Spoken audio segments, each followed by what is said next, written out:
beat them, and go to the Nationals. So now I'm in the Eastern Nationals. And my first fight, we show up there, it was down in North Carolina, Fayetteville, North Carolina. Show up, and I get a bye in the preliminaries.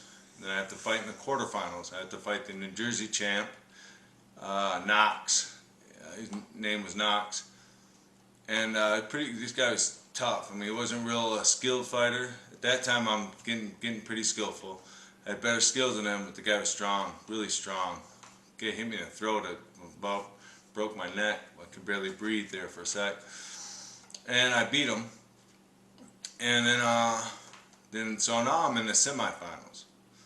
So I get a bye, fight. Now I'm in the semis. So there's only 4 of us left.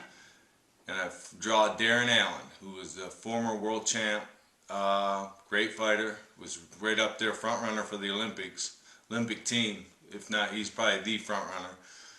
And we go at it. And at that time, prior to Olympic trials, between the state and the actual national finals, you have quite a few weeks in between. And I got a concussion training for that. And like I said, me and the Bird Boys were down in that dog pit sparring like you wouldn't believe.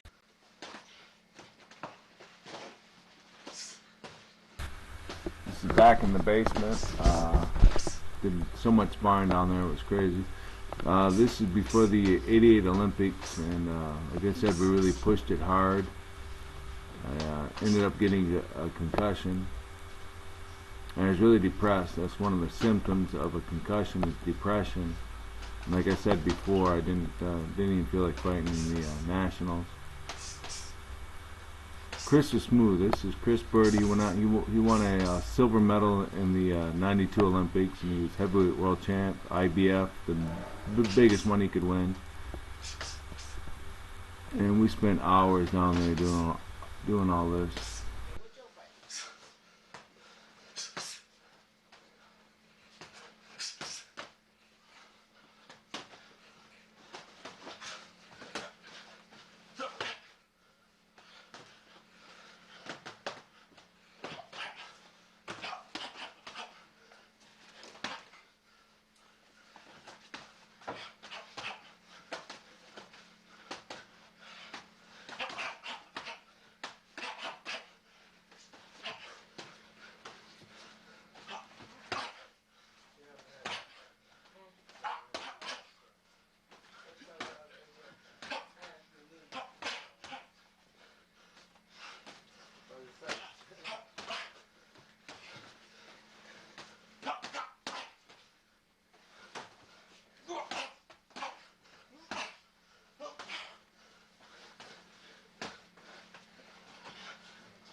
This is Tim Littles, who's amateur world champ.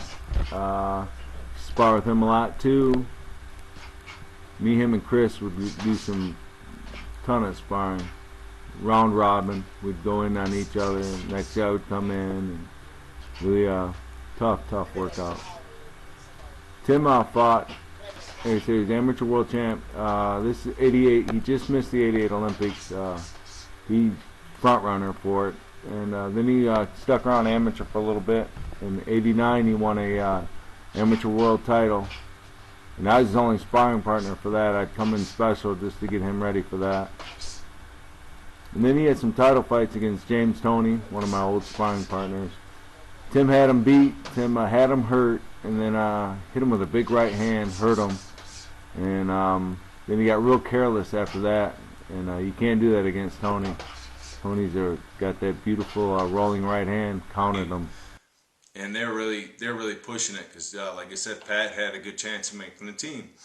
So that's all we're doing, sparring. And I was getting banged around, and I caught a concussion, and then so that slows you up, takes your timing off. And then a lot of times they're just beating the hell out of me. And I was getting really upset that I couldn't hold my own with them there for a little bit. And now, years later, I know what happened. I got a concussion, whereas back then it wasn't on the radar. Concussion, nobody even talked about it like they do today. The reason why I know I had a concussion because I made the I'm representing Michigan in the Olympic trials. I made the Michigan team, and I didn't feel like going. Didn't even want nothing to do with it. Just want to stay home. You know, this is my chance at making the Olympics. Obviously, it was a chance in hell, but you know, still, I'm sophomore going into my junior year. It's a big deal. Didn't even want to go. As a matter of fact, I remember crying about it because I was so upset. My dad sat me down and told me, you know, if you don't feel like going, we won't go. But if you do, he said, just calm down. You know, just go in there and fight your fight the best you can, and you have nothing to be ashamed of. And so we went down there, like I said. By that time, I rested up a little bit, so I was feeling a lot better by the time I actually went down to the trials. And I fought all right. I wasn't doing great. And then, so now I'm in the semifinals. I fight Darren Allen, and we go at it. Pretty good fight, competitive. I lose. You know, he won the fight. I mean, it wasn't like it was split or anything like that, split decision. He definitely won the fight, but it was very competitive. It wasn't like he walked over me at all. I had nothing to be ashamed of. So now I go home, and prior to that, you know, I'm winning fights, so, you know, in the papers they're putting Flushing Boxer or Mike Suski winning the fighting in the Olympic trials. So slowly becoming like everybody know me like a little local hero. Everybody's gonna call me a hero when I got home.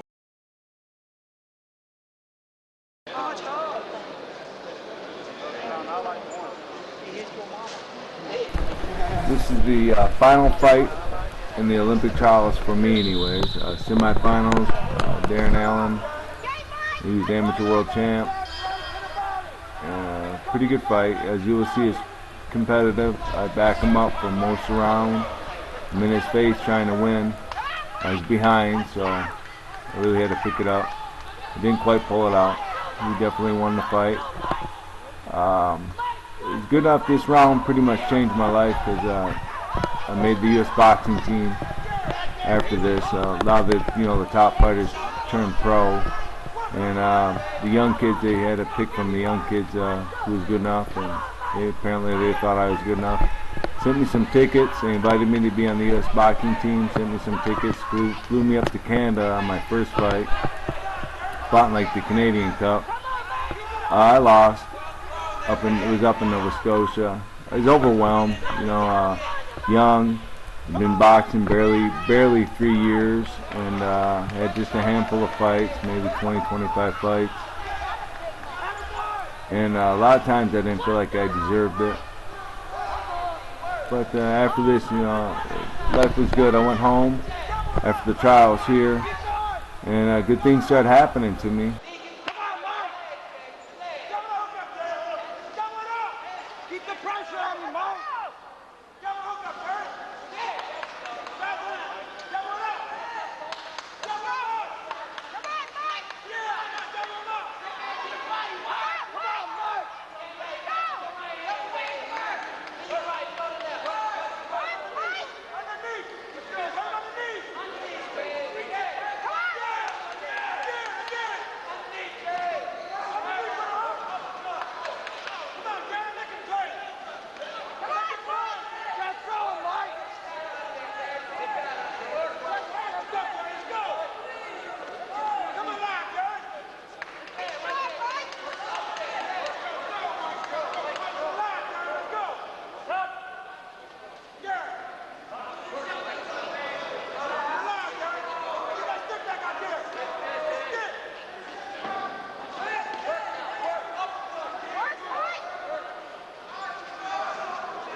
And so I go home, and like I said, I was a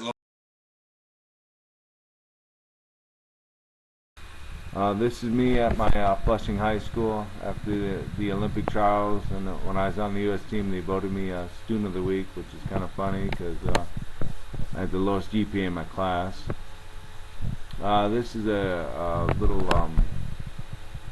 little case they put together with my medals and pictures of my fights out in the Olympic Center.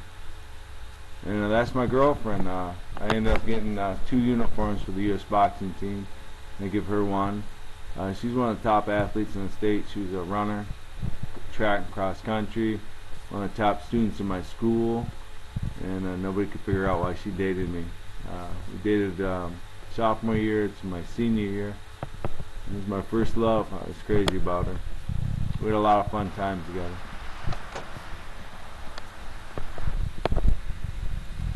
As my car, man, my life was great. I had a beautiful girlfriend, one of the prettiest girls in my class. I was on the U.S. boxing team, Student of the Week, which was really funny. I had a beautiful car, and I made the U.S. team. You can read that right there. Life was great.